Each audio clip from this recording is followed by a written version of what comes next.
Hello बच्चों, आज हम लोग गाउस एप्लीकेशन का यूज करके फाइनाइट और इनफाइनाइट लेंथ की रॉड की वजह से इलेक्ट्रिक फील्ड की इंटेंसिटी को कैलकुलेट करेंगे कि जो हमारे पास यूनिफॉर्म चार्ज रॉड है फाइनाइट लेंथ की और इनफाइनाइट लेंथ की, उसकी वजह से उसके आसपास कितनी फील्ड इंटेंसिटी है, इलेक्ट्रिक फील्ड कितनी है, उसको देखते हैं।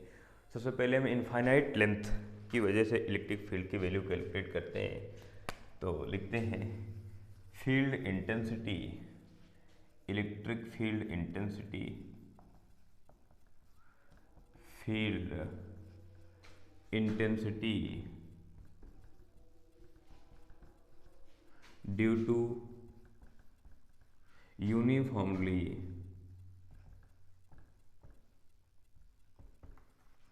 चार्ज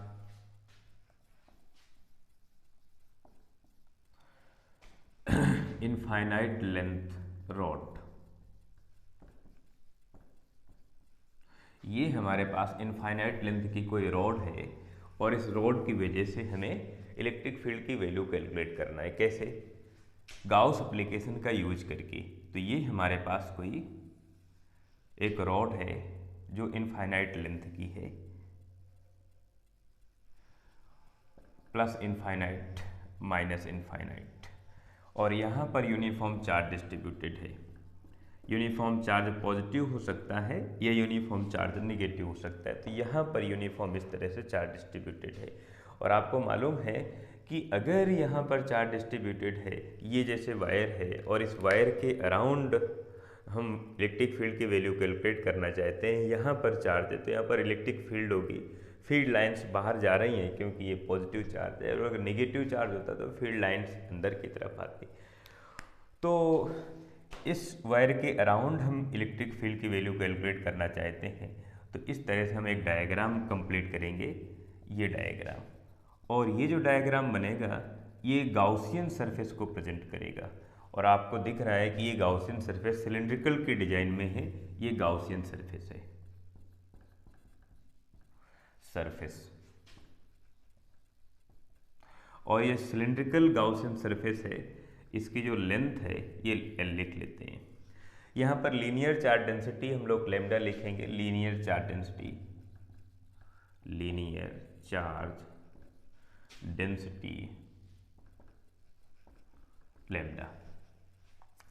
अब हम ये देखेंगे कि जो हमारे पास ये गाउसियन सरफेस है, इस सरफेस का एरिया किधर है और इलेक्ट्रिक फील्ड की डायरेक्शन किधर है। सरफेस का जो एरिया है ये जस्ट आउटसाइड है। इधर वाला जो सरफेस है स्फेरिकल, ये वाला। सिलिंड्रिकल में आप जानते हैं कि एक ये सरफेस है जो इस तरह से स्फेरिकल डिजाइन में है, और एक ये सरफेस है, एक ये सरफेस है। तो तीन तरह की हो गई, जिनमें से इन दोनों की जो बनावट होती है एक जैसी ही होती है, और ये स्फेरिकल है इस तरह से। तो अगर हम इस सरफेस का अगर एरिया देखें तो इसका एरिया इधर की तरफ है ds, और इलेक्ट्रिक फील्ड आउटसाइड है बिकॉज पॉजिटिव चार्ज है। तो इलेक्ट्रिक फील्ड की डायरेक्शन ये हो गई। तो इलेक्ट्रिक फील्ड और एरिया वेक्टर दोनों आउटसाइड हो गए। वही हाल इधर होगा। अगर हम इधर देखें तो एरिया वेक्टर इधर है और इलेक्ट्रिक फील्ड की डायरेक्शन इधर है। तो यहाँ पर एंगल 90 डिग्री आएगा, दोनों परपेंडिकुलर है।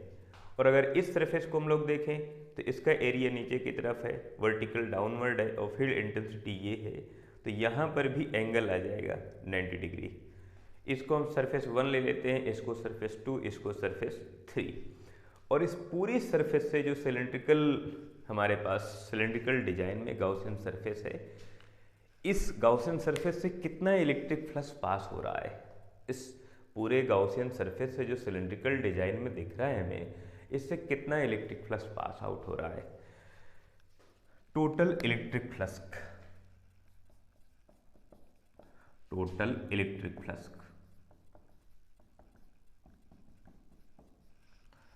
Total electric flux passing from cylindrical Gaussian surface,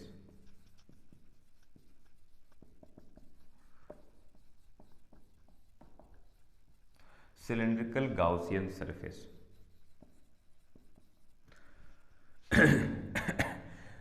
cylindrical Gaussian surface, और यूज करेंगे हम लोग गाउस एप्लीकेशन को, Gauss theorem.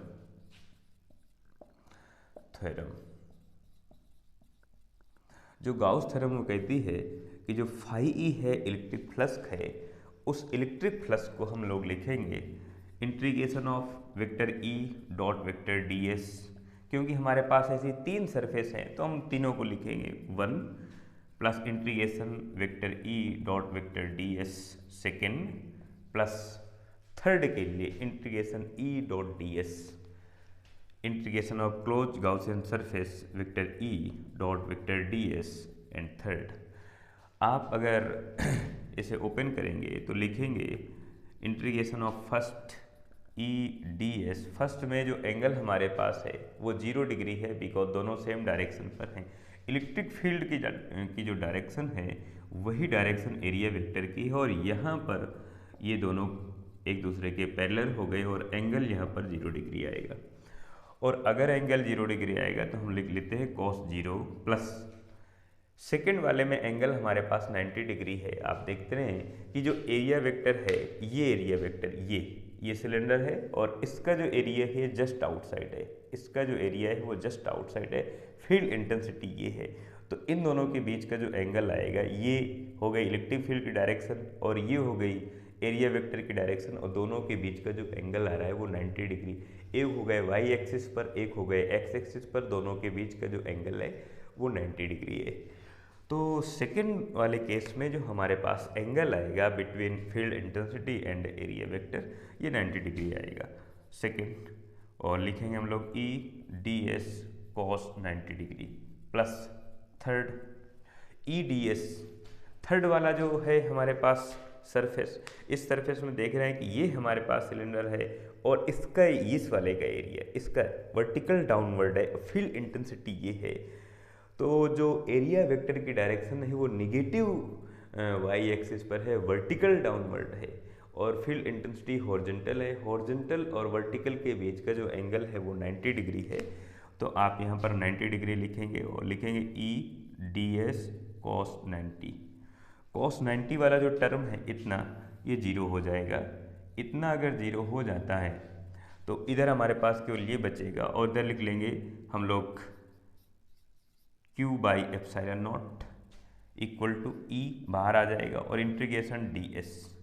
Integration d s s बन जाएगा और एस इस सिलेंड्रिकल का एरिया हो जाएगा और इसका एरिया लिखेंगे 2 pi r l q divide by epsilon naught equal to E, इधर लिखेंगे 2 पाई आर एल, ऐसा लिख लेंगे। और आर इस सिलेंड्रिकल की जो ए रेडियस है वो रेडियस है, तो यहाँ पर हम लोग लिख सकते हैं field intensity E equal to Q over 2 pi epsilon naught R L, ऐसा लिख सकते हैं। और आप जानते हैं कि जो चार्ज डेंसिटी होती है, लीनियर चार्ज डेंसिटी होती है lambda equal to Q divide by L, तो q equal to lambda l. और अगर आप क्यू की जगह लैम्डा एल लिखेंगे, क्यू की जगह लैम्डा एल लिखेंगे तो इधर हो जाएगा ई इक्वल टू क्यू की जगह लैम्डा एल लिखने से आपकी जो वैल्यू बनेगी ये हो जाएगी, एल से एल कैंसिल आउट हो जाएगा, lambda divide by 2 pi epsilon not और आर। इस तरह से ये हमारे पास इस यूनिफॉर्म इनफाइनाइट लेंथ के चार्ज वायर की वजह से या रॉड की वजह से इसके आसपास जो इलेक्ट्रिक फील्ड आ रही है आर डिस्टेंस पर, ये इलेक्ट्रिक फील्ड की वैल्यू ये हो गई। आप इसे लिखें जरा। फिर हम लोग फाइनाइट लेंथ की जो रॉड है उसकी वजह से फील्ड इंटेंसिटी की वैल्यू कैलकुलेट करते हैं। आप इसे लिखें जरा।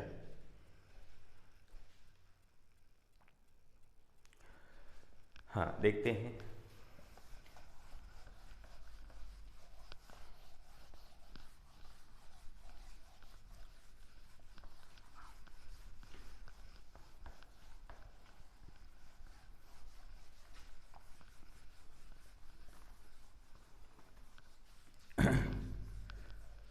हाँ, अब हम लोग लिखते हैं second derivation, electric field intensity, electric field intensity due to uniformly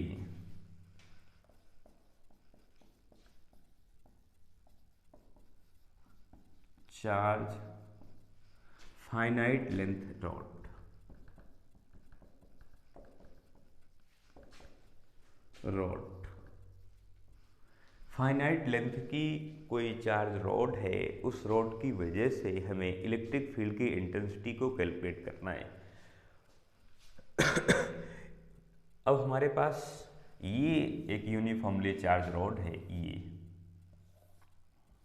ये हमारे पास यूनिफॉर्मली चार्ज रॉड है, और अगर हम कहते हैं कि यूनिफॉर्मली इसमें चार्ज है तो इसकी लीनियर चार्ज डेंसिटी कांस्टेंट होगी। इसकी जो लेंथ है, रॉड की लेंथ है, वो कैपिटल एल है, और कैपिटल एल लेंथ में जो चार्ज डिस्ट्रीब्यूटेड है ये क्यू चार्ज है।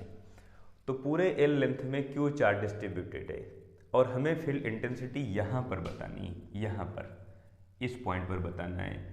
ये डिस्टेंस हो गई हमारे पास, ये डिस्टेंस हो गई, स्मॉल आर लिख लेते हैं। तो यहाँ से जो डिस्टेंस हो जाएगी, ये वाली जो डिस्टेंस हो जाएगी, ये L प्लस आर हो जाएगी, क्योंकि इतनी हमारे पास L पहले से ही है, ये हो जाएगी।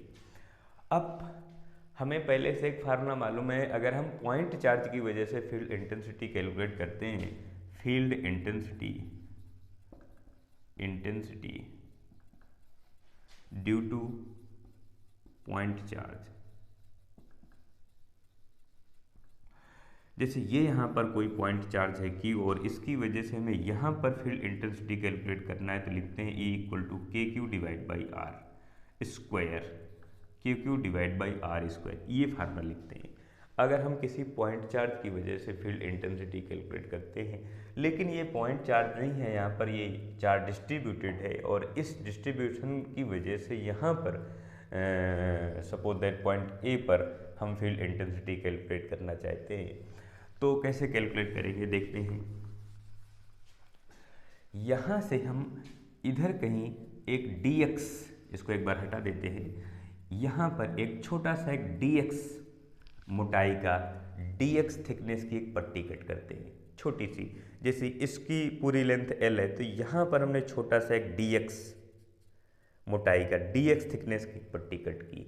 इस छोटे से पार्ट की जो लेंथ है वो dx है, और इस छोटी सी जगह में, एक छोटी सी लेंथ में जो चार्ज है वो dq चार्ज है।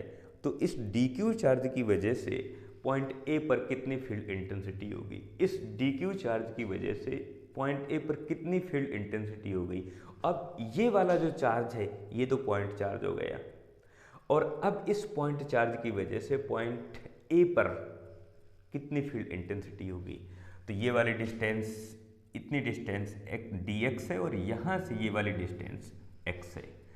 तो हम लोगों ने x डिस्टेंस पर dx थिकनेस की एक पट्टी कट की, और इसकी वजह से जो ये है, ये dx है, और यहाँ पर जो चार्ज है ये चार्ज dq है, ये चार्ज हमारे पास dq, तो ये एक तरह का पॉइंट चार्ज हो गया। अब इसकी वजह से x डिस्टेंस पर यहाँ पर कितनी फील्ड इंटेंसिटी है, तो इसको अब कैलकुलेट करते हैं, लिखते हैं field intensity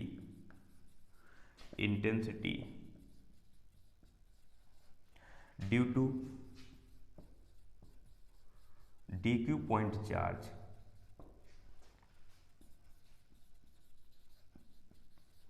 at point A। Point A पर इस dq पॉइंट चार्ज की वजह से कितनी फील्ड इंटेंसिटी होगी, तो लिखते हैं E इक्वल टू के times dq divide by distance square dx। तो ये थिकनेस हो गई और डिस्टेंस हो गई हमारे पास x, तो x स्क्वायर हो गया।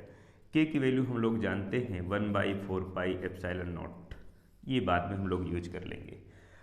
अब हम ये जानते हैं कि जो dq है, अगर इसको हम रिप्लेस करना चाहें तो dq की जगह हम लोग लीनियर चार्ज डेंसिटी के रेस्पेक्ट में कोई वैल्यू लिख सकते हैं, तो lambda equal to dq divide by dx ऐसा लिख सकते हैं। और यहाँ से अगर हम लोग dq की वैल्यू को चेंज करें तो dq equal to lambda dx ऐसा लिख सकते हैं, लैम्डा मल्टीप्लाई dx। और अगर dq की जगह लैम्डा dx लिखेंगे तो electric field intensity dE equal to k इधर lambda dx divide by x square ऐसा कर लेंगे। और अगर ऐसा करेंगे तो देखिए जरा कि इस dx थिकनेस की वजह से जो फील्ड इंटेंसिटी आ रही है वो dE आ रही है, और इस तरह से यहाँ पर dx थिकनेस के बहुत सारे पार्ट बनेंगे। आप ये देखें कि जैसे ये यहाँ पर हमने एक dx थिकनेस की एक पट्टी कट की स्लिप, और दूसरी यहाँ भी कट कर सकते हैं, फिर यहाँ भी कट हो सकती है, फिर इस तरह से बहुत सारे इस तरह से छोटे छोटे पार्ट बन सकते हैं। और सभी पार्ट की वजह से जो फील्ड इंटेंसिटी आ रही है एट पॉइंट ए वो डी आ रही है। तो इस पूरे का हम समेशन कर देते हैं तो नेट इलेक्ट्रिक फील्ड आ जाएगी at point A. Net electric field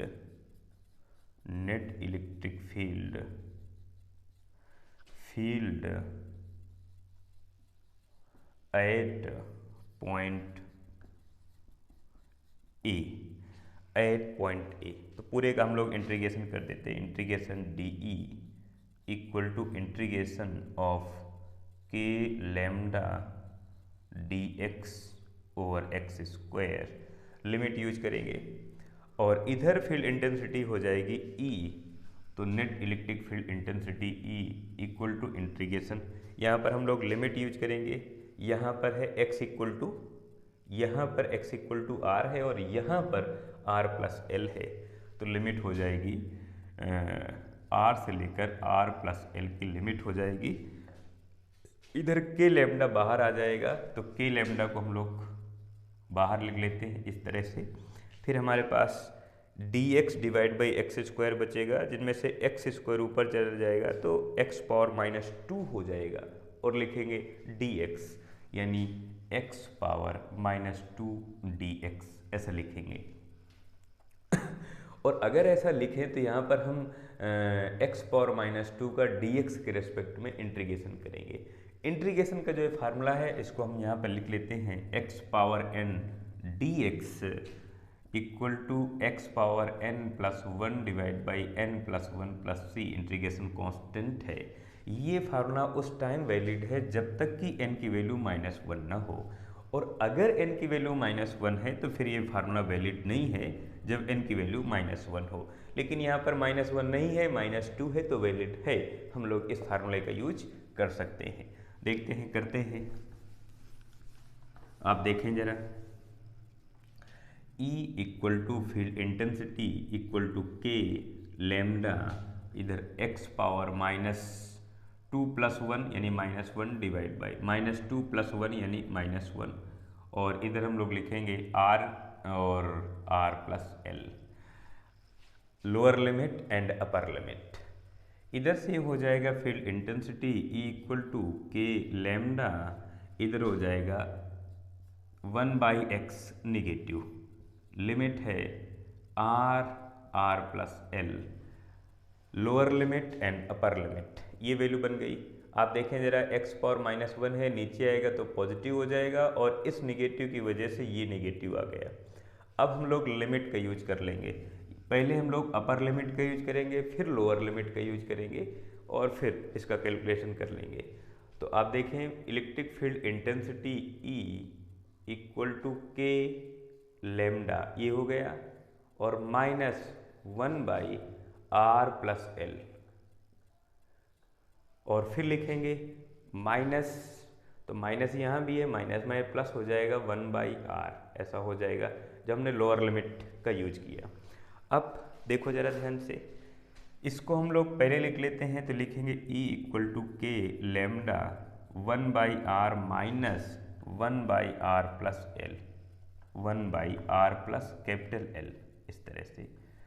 और अब हम लोग इसका एलसीएम ले लेंगे, तो E इक्वल टू हो जाएगा के लैम्डा, इधर हो जाएगा r प्लस एल, इस तरह से ये वैल्यू इधर आ जाएगी, तो r plus L minus r plus minus cancel out हो जाएगा। अगर r plus minus cancel out होता है तो E इक्वल टू लिखते हैं के lambda L divide by r और r प्लस एल, इस तरह से लिखेंगे। थोड़ा इसे और कैलकुलेट करते हैं, देखते हैं,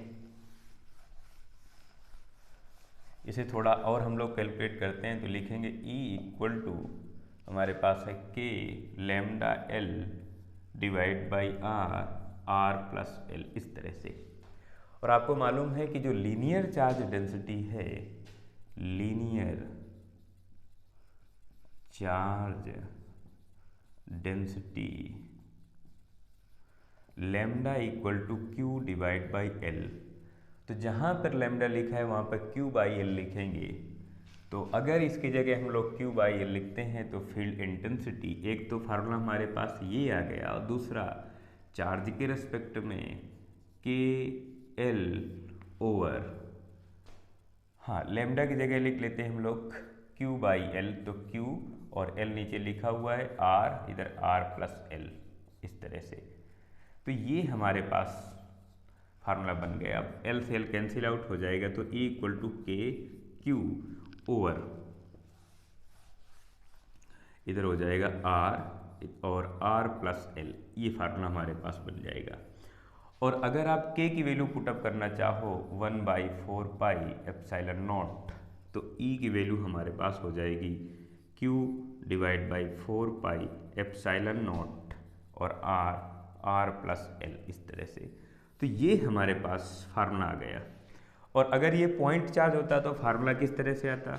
अगर ये पॉइंट चार्ज होता तो फार्मूला आता E equal to Q divide by 4 pi epsilon naught R square, इस तरह से। R डिस्टेंस पर, पॉइंट चार्ज से R डिस्टेंस पर अगर हमें फील्ड इंटेंसिटी कैलकुलेट करना है तो ये फार्मूला निकल कर आता है, ये फार्मूला निकल कर आता है। लेकिन अगर चार्ज रॉड है कोई और उसकी लेंथ के अलोंग हमें फील्ड इंटेंसिटी कैलकुलेट करना है तो ये फार्मूला आता है।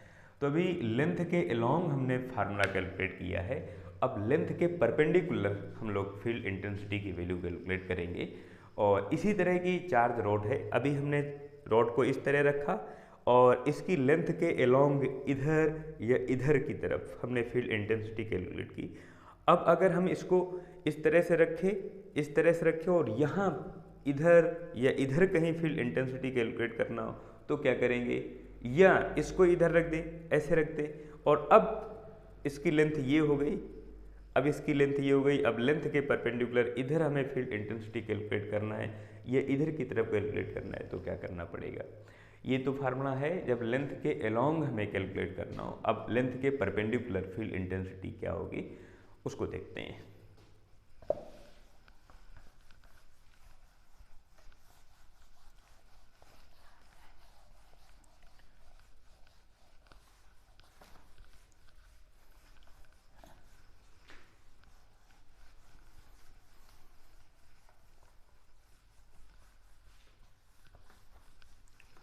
Electric field intensity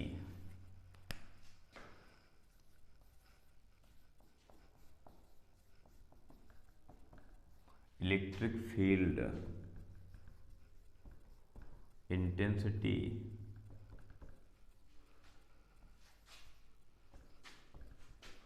due to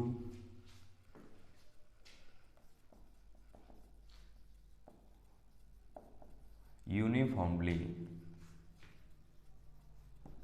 charge rod perpendicular to length,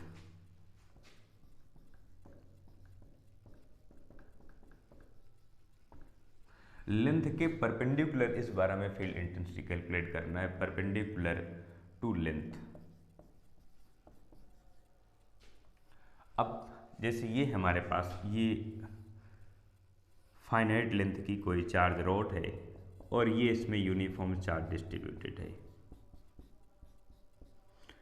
और इसकी पूरी लेंथ सपोज दैट L है, इसकी पूरी लेंथ सपोज दैट अगर L है और इस रॉड के पास में हमें यहाँ पर फील्ड इंटेंसिटी कैलकुलेट करना है या यहाँ पर कैलकुलेट करना है या यहाँ पर कैलकुलेट करना है।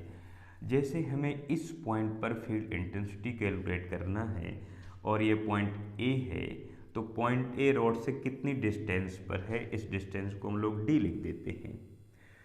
अब हमें ऐसा कोई काम करना है कि यहाँ पर कोई एक पॉइंट चार्ज कट करना है, क्योंकि हमें पॉइंट चार्ज की वजह से फील्ड इंटेंसिटी मालूम है। तो यहाँ पर एक छोटा सा एक पीस कट करना है और उसे हम लोग पॉइंट चार्ज कहेंगे। उस पॉइंट चार्ज की वजह से इस A पॉइंट पर फील्ड इंटेंसिटी कैलकुलेट करेंगे, फिर सबका इंटीग्रेशन करेंगे। तो यहाँ पर एक छोटा सा एक हम स्लिप कट कर लेते हैं, जिसे हम लोग dx थिकनेस की कहेंगे। और अगर ये पॉइंट A है तो ये वाला पॉइंट B कहेंगे, ये वाला पॉइंट B कहेंगे, इस वाले पॉइंट को C कहेंगे और ये वाले जो डिस्टेंस है ये डिस्टेंस x है, x डिस्टेंस पर हमने dx थिकनेस की एक स्ट्रिप कट कर ली और इस dx थिकनेस पर जो चार्ज है ये चार्ज है dq चार्ज है। यहाँ पर जितना चार्ज है तो ये हमारे लिए एक पॉइंट चार्ज हो गया, ये हमारे लिए एक पॉइंट चार्ज हो गया, ये पॉइंट चार्ज हो गया, यहाँ पर चार्ज dq है। और इस dq चार्ज की वजह से इस पॉइंट पर कितनी फील्ड इंटेंसिटी है इसको देखते हैं ये।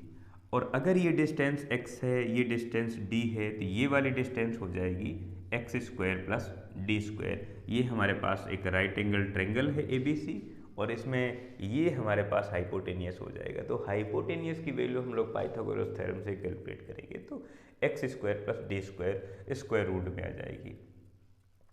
और इस चार्ज की वजह से यहाँ पर फील्ड इंटेंसिटी कैलकुलेट करना है तो इसकी डायरेक्शन जस्ट आउटसाइड होगी, इधर की तरफ होगी, और ये होगी फील्ड इंटेंसिटी DE। और DE के अगर हम लोग कंपोनेंट करेंगे तो इधर हो जाएगा ये पॉइंट A और इधर हो जाएगा DEX, इधर हो जाएगा DEY। इसकी वैल्यू हो जाएगी DE sine theta with respect to theta इस तरह से, और इधर इसकी वैल्यू हो जाएगी DE cos theta.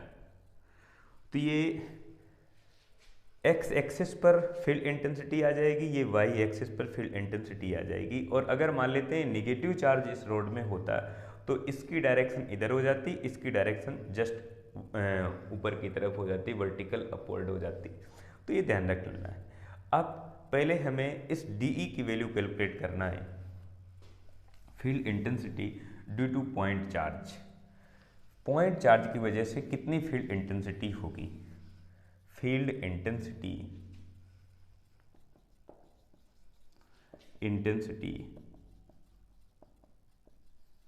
Due to point charge, due to point charge DQ at point A। जो हमारे पास A पॉइंट है, इस A पॉइंट पर इस DQ चार्ज की वजह से फील्ड इंटेंसिटी कितनी होगी, तो इसे लिखेंगे DE equal to K DQ divide by distance square. Distance ये हमारे पास है, इसका स्क्वायर करेंगे रूट हट जाएगा, तो इधर हो जाएगा x स्क्वायर प्लस डी स्क्वायर, ये वैल्यू बन जाएगी। और अगर हम लोग DQ को रिप्लेस करना चाहें, DQ को हटाना चाहें तो क्या लिखेंगे, आप जानते हैं कि अगर हम लोग lambda equal to DQ divide by DX लिखें तो DQ इक्वल टू हो जाएगा लैम्डा DX, ऐसा हो जाएगा। और अगर ऐसा हो जाएगा तो DE इक्वल टू हम लोग लिखेंगे K lambda DX divide by x square plus D square, ऐसा लिख सकते हैं। और अगर ऐसा करें तो हम लोग dx और इधर ये एक्स स्क्वायर dx स्क्वायर की वैल्यू हम लोग कैलकुलेट कर लेते हैं। इसे हम लोग इक्वेशन फर्स्ट लिख लेते हैं। तो पहले हम लोग dx की वैल्यू कैलकुलेट करते हैं, फिर इसकी कैलकुलेट करते हैं, फिर इसको हम इसी इक्वेशन में यूज कर लेंगे। देखते हैं, ये हमारे पास एक राइट एंगल ट्रायंगल है, कौन सा, ये पॉइंट C है, A है, B है, right angle triangle, triangle ABC। कैसा ट्रायंगल है भाई, मैं एक बार बना देता हूँ। ये इस तरह से है, यहाँ पर ये चार्ज है, ये पॉइंट है C, ये पॉइंट है B, ये पॉइंट है A, ऐसे तो है भाई, B C और उधर वाला A, ये एंगल थीटा है, ये है D, ये है X। और अगर इस राइट एंगल ट्रायंगल में आप tan यूज करते हैं तो tan theta equal to angle के सामने वाले साइड परपेंडिकुलर यानी x डिवाइड बाई d, तो x equal to d tan theta. और अगर आपने इसका डिफ्रेंशिएशन कर दिया तो इधर हो जाएगा dx equal to d sec square theta D theta. तो आपको ये ध्यान रखना है कि dx की वैल्यू कितनी है, आपको ये ध्यान रखना है कि जो dx है इस dx की वैल्यू कितनी है। अब थोड़ा यहाँ से डायग्राम थोड़ा हम लोग मिटाएंगे और हम लोग इसकी वैल्यू कैलकुलेट करेंगे। इसकी जो वैल्यू है हमारे पास x square plus D square की, इसको हम इधर ही लिख लेते हैं, इधर ही लिख लेते हैं। इसकी x square plus D square की जो वैल्यू है, x square plus D square की वैल्यू हम लोग कैसे कैलकुलेट करते हैं? देखें भाई, एक्स की जगह हम लोग डी टेन थीटा लिख लेते हैं। इसकी वैल्यू कैलकुलेट करने के लिए एक्स की वैल्यू डी टेन थीटा और लिखेंगे तो स्क्वायर हो जाएगा, क्योंकि एक्स स्क्वायर है तो हो जाएगा D square ten square theta plus D square लिखा हुआ है डी स्क्वायर कॉमन आ जाएगा और अंदर बचेगा ten square theta plus one. Ten square theta plus one ये सेक स्क्वायर थीटा हो जाएगा, तो हो जाएगा सेक स्क्वायर थीटा, ऐसा बन जाएगा। तो इसकी वैल्यू हमारे पास आ जाएगी d square sec square theta, d x की वैल्यू आ गई हमारे पास d sec square theta D theta. अब इन दोनों वैल्यू को हम इक्वेशन फर्स्ट में यूज कर लेते हैं और इसे थोड़ा हम लोग हटा देते हैं। आप ये ध्यान रखना।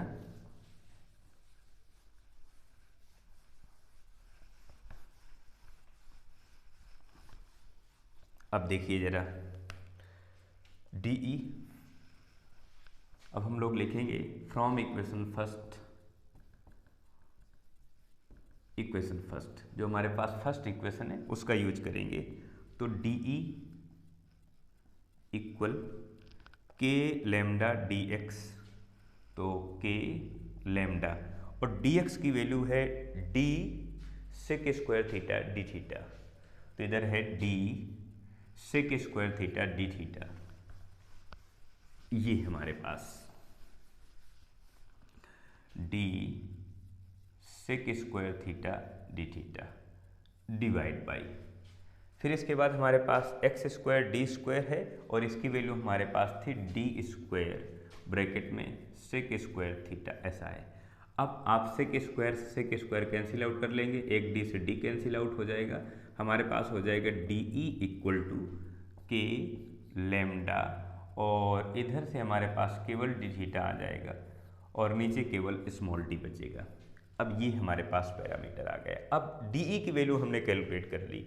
अब हमें ये डिसाइड करना है कि किस एक्सिस पर, एक्स एक्सिस पर या वाई एक्सिस पर हमें फील्ड इंटेंसिटी कैलकुलेट करना है। जैसे हमें एक्स एक्सिस पर कैलकुलेट करना है तो हम इस कंपोनेंट का यूज करेंगे, वाई एक्सिस के लिए इस कंपोनेंट का यूज करेंगे। जैसे हम पहली बार में इस वैल्यू को कैलकुलेट करना चाहते हैं, एक्स एक्सिस के अलोंग वैल्यू कैलकुलेट करना चाहते हैं, तो हम लोग इस वैल्यू को यूज करेंगे। Field intensity, electric field intensity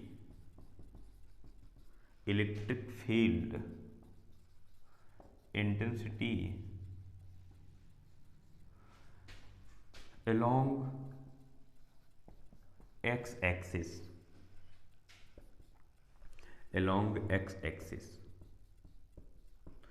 अगर हम लोग x एक्सिस पर इलेक्ट्रिक फील्ड की वैल्यू कैलकुलेट करेंगे तो Ex equal to integration of DEx, ऐसा लिखेंगे और इसकी वैल्यू हम लोग लिख लेते हैं, इसकी वैल्यू लिखेंगे DE cos थीटा। और अब हम लोग DE की वैल्यू पुटअप कर देते हैं। ये जो DE की वैल्यू है इसको यहाँ पर यूज कर लेंगे, तो Ex इक्वल टू और DE की वैल्यू हम लोग लिखेंगे के लेमडा डिवाइड बाई डी और फिर आगे कॉस थीटा डी थीटा। अब लिमिट हम लोग यूज करेंगे। लिमिट के लिए एक डायग्राम इधर देख लेते हैं, तब हमें बात समझ में आएगी कि यहाँ पर हम जो एंगल के लिमिट यूज करेंगे वो कैसे यूज करेंगे। देखते हैं, ये हमारे पास एक चार्ज रॉड है और यहां से हम डी डिस्टेंस पर आए थे और डी डिस्टेंस पर आने पर इस पॉइंट ए पर हम फील्ड इंटेंसिटी कैलकुलेट करना चाहते थे। यहां पर हमने एक छोटा सा एक स्लिप कट किया था और जैसे हमने DQ कहा था, तो जो DQ पॉइंट चार्ज है वो इस जगह से थीटा एंगल बना रहा है और आप देख रहे हैं कि जैसे जैसे आप ऊपर की तरफ जाएंगे तो ये एंगल बढ़ता जाएगा, एंगल इंक्रीज होता जाएगा और अभी ये एंगल थीटा है, फिर थोड़ा और जाएंगे तो थीटा प्लस डी थीटा हो जाएगा, फिर थोड़ा और इंक्रीज होता ही रहेगा और जो टॉप मोस्ट पॉइंट होगा, सबसे ऊपर वाला जो पॉइंट होगा, वर्टिकल पॉइंट होगा, वो इस जगह से कितना एंगल बनाएगा, कोई अल्फा एंगल बनाएगा, अल्फा बीटा लिखते हैं या थीटा 1 थीटा 2 लिखते हैं, तो इसको हम लोग अल्फा एंगल लिख लेते हैं ये वाला, क्योंकि इसका जो मोशन है, इसका जो रोटेशन है ये क्लॉकवाइज है, इसलिए इस एंगल को हम लोग पॉजिटिव लिखेंगे। और आप देखें ये वाला जो एंगल है, ये वाला एंगल, इसके टॉप पॉइंट से जो एंगल बनेगा उसे हम लोग लिख लेते हैं अल्फा। और ये वाला एंगल, तो ये वाला जो एंगल है ये अल्फा लिख लेते हैं। फिर इसके बाद जो इसका बॉटम पॉइंट होगा, नीचे वाला पॉइंट होगा, वो कैसा एंगल बनाएगा। अभी देखो कुछ एंगल कम है, फिर और ज़्यादा हो गए, फिर और ज़्यादा, फिर और ज़्यादा, फिर और ज़्यादा, फिर और ज़्यादा। जो सबसे नीचे वाला पॉइंट होगा वो कुछ न कुछ एंगल बनाएगा, और उस एंगल को हम लोग बीटा लिख लेते हैं, क्योंकि इसका जो रोटेशन है वो एंटी क्लॉकवाइज है। आप देखें इधर की तरफ जा रहे हैं, यहाँ से आप स्टार्ट करेंगे, नीचे आ रहे हैं, एंगल इंक्रीज हो रहा है, लेकिन रोटेशन इसका एंटी क्लॉकवाइज है। एंटी क्लॉकवाइज रोटेशन की वजह से इसे हम लोग नेगेटिव लिखेंगे, और ये इस तरह से ये एंगल आ जाएगा। तो ये वाला जो एंगल है वो माइनस बीटा लिखेंगे। तो जो लिमिट आएगी हमारे पास वो आएगी, लोअर लिमिट हमारे पास माइनस बीटा है, अपर लिमिट अल्फा है, तो माइनस बीटा और प्लस अल्फा, ये हमारे पास लिमिट आ जाएगी।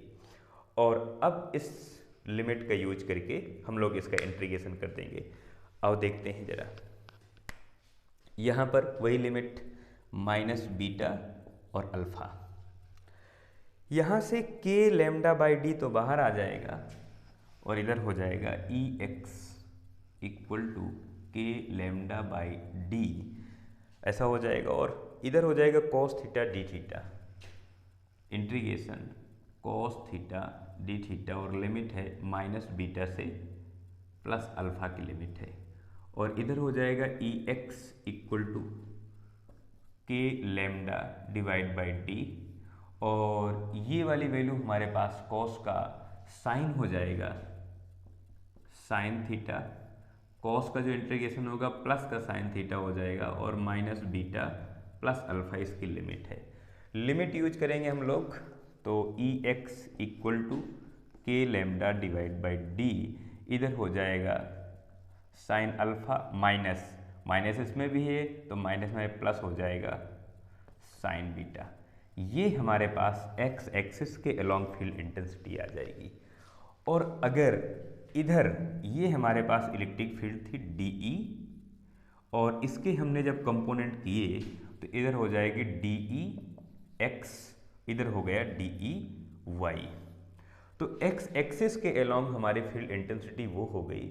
और अगर हम लोग वाई एक्सिस के अलोंग फील्ड इंटेंसिटी कैलकुलेट करेंगे तो यही वैल्यू आ जाएगी, लेकिन यहाँ पर जो एंगल आएगा वो साइन के रेस्पेक्ट में आएगा। तो साइन लिखें, क्योंकि यहाँ पर हमें वैल्यू कैलकुलेट करना है। और अगर अब हम लोग वाई एक्सिस के अलोंग फील्ड इंटेंसिटी कैलकुलेट करेंगे तो सभी वैल्यू सेम होगी, लेकिन थोड़ा सा यहाँ पर साइन और कॉस में चेंज आ जाएगा। तो अब हम कैलकुलेट करते हैं field intensity along Y axis, electric field intensity along Y axis. आप इसे लिखें जरा, electric field intensity, electric field intensity, intensity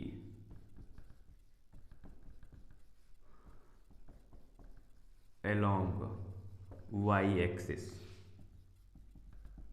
y axis के along फील्ड इंटेंसिटी कैलकुलेट करना है तो E Y equal to integration, इधर हम लोग लिखेंगे डी ई, या ऐसे लिखें डी ई वाई, ऐसा लिख सकते हैं।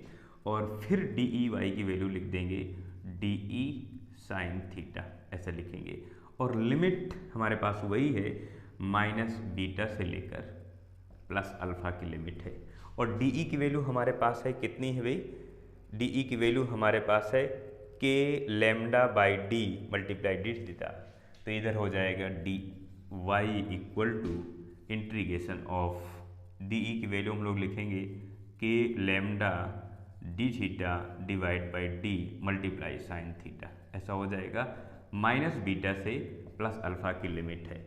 और अगर इसे हम लोग कैलकुलेट करना चाहें और थोड़ा सा तो कैलकुलेट करेंगे, और फिर देखते हैं कि वाई एक्सिस के अलोंग कितनी फील्ड इंटेंसिटी आती है।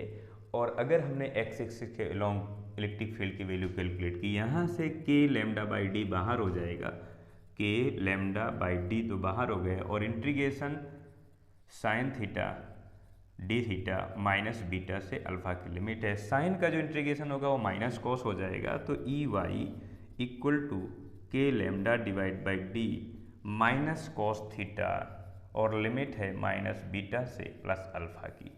तो ये हमारे पास फील्ड इंटेंसिटी आ गई along Y axis and along X axis. इसके अगले लेक्चर में हम लोग किसी सॉलिड स्फीयर, कंडक्टर्स और non conductors, charge non conductors sphere और कंडक्टर्स स्फीयर की वजह से फील्ड इंटेंसिटी की वैल्यू को कैलकुलेट करेंगे।